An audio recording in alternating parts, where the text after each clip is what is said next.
Hello friends, this is the 10th video of data science playlist and today we'll discuss about dimension reduction in data science. Dimension reduction in data science refers to the technique that reduces the number of input variables in a data set while retaining the as much relevant information as possible. This is the particularly used in high dimensional data. So we will where having too many features can lead to issues like overfitting, increased computation cost and difficulty visualizing data. Why use dimension reduction? It reduces complexity. By reducing number of features, the model becomes simpler, faster, and less likely to overfit. Second, improve visualization. In a high dimensional data set, it is challenging to visualize data. Reducing dimension make it easier to plot data, etc. Noise reduction. By eliminating irrelevant or redundant features, dimension reduction can help improve noise from the data. Fourth, storage and speed. Smaller datasets lead to reduced memory usage and faster computation. Common dimension reduction techniques. Principal component PCA is most widely used for linear dimension reduction. It transforms data into set of orthogonal components ordered by the amount of variance they explain in data. Second is T distributed static neighbor embedding. TSNE is a non-linear dimensional reduction technique primarily used for visualization of high-dimensional datasets. It is particularly effective in capturing local patterns and preserving the pairwise distance between similar points. TSNE minimizes the divergence between probability distributors over pairwise similarities in high-low dimensions. Third is LDA, linear discriminant analysis. LDA is similar to PCA but it's a supervised technique that maximizes separability of classes. LDA projects the data in a way that maximizes between class variance while minimizing the within class variance, making it useful for classification tasks. So we'll move to the next slide, which is introduction to multicollinearity. Definition of multicollinearity is multicollinearity occurs when independent variables in a high regression model are highly correlated, making it difficult to isolate individual value. Consequences. It can lead to unstable and unreliable regression coefficient, making it challenging to interpret the result accurately. Third is identification. Several methods can be employed to identify multicollinearity, including correlation matrices, variance in inflation factor (VIFs), and condition indices. Detecting multicollinearity in R. Correlation matrix. In core function, R calculates correlation matrix revealing the strength of linear relationship between variables. Variance inflation factor. The VIF function from car package provides VIF values indicating how much the variance of a coefficient is inflated due to multicollinearity. Then we'll move to next topic, detecting multicollinearity in Python. Correlation matrix method provide pandas in the correlation matrix, highlighting the pairs of variable with high correlations.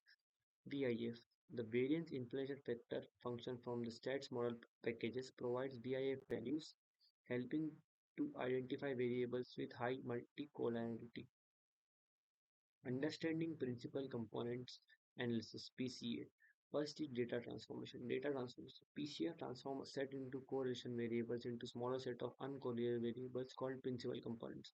Second is dimensionality reduction. The principal component capture the maximum variance of the original data, effectively reducing the dimensionality without significant information loss. Third is feature extraction. PCA can extract meaningful features from high dimensional data, facilitating visualization, model building, and data analysis. Now implementing PCA in R. First is PRCOM function. PRCOM function in R performs PCA calculating principal components and their corresponding eigenvalues and eigenvectors. Eigenvalues. Eigenvalues represent the variance explained by each principal component, indicating the importance of each component.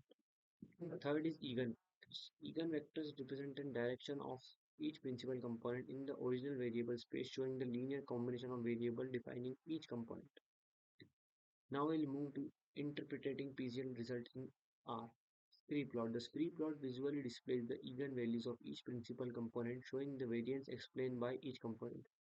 Cumulative variance. The cumulative variance explained by the selected principal components indicates the percentage of total variance captured by the reduced dimensions. Third is component loading. Component loading represents the correlation between the original variables and the principal components, providing insight into the meaning contribution of variable and reduced dimension. Next, next is implementing PCA in Python. sklearn.decomposition.pca. The PCA class in sklearn provides an efficient implementation of PCA, allowing you easily calculate principal component and analyze the result. Explain variance ratio. Explain variance ratio attribute provides the proportion of variance explained by each principal component, helping identify the most important components. Component loading. The component attribute contains loading showing the linear combination of original variable defining each principal content. Interpreting PCA results. Scatter plot. Visualizing the transformed data points into the reduced pair to understand underlying patterns and relations as you can see in the graph. Component loading bar chart. A bar chart illustrating the loadings of each variable on the principal component reveals the significant variables contributing to reduced dimension. As you can see, the bar is reducing in the graph, in the PPT. It is reducing. On the x-axis we have principal variable and on y-axis we have the numbers. Next is applying PCA for dimension reduction. First is model building. PCA can help reduce complexity of models by reducing the number of input variable, improving the training time and potentially boosting accuracy. Data visualization. By reducing the dimensionality, we can more effectively visualize and analyze the data, leading to the better insights and understanding of patterns. So friends, if you like this video, hit the like button, share this video, subscribe to the channel, and thanks for watching the video.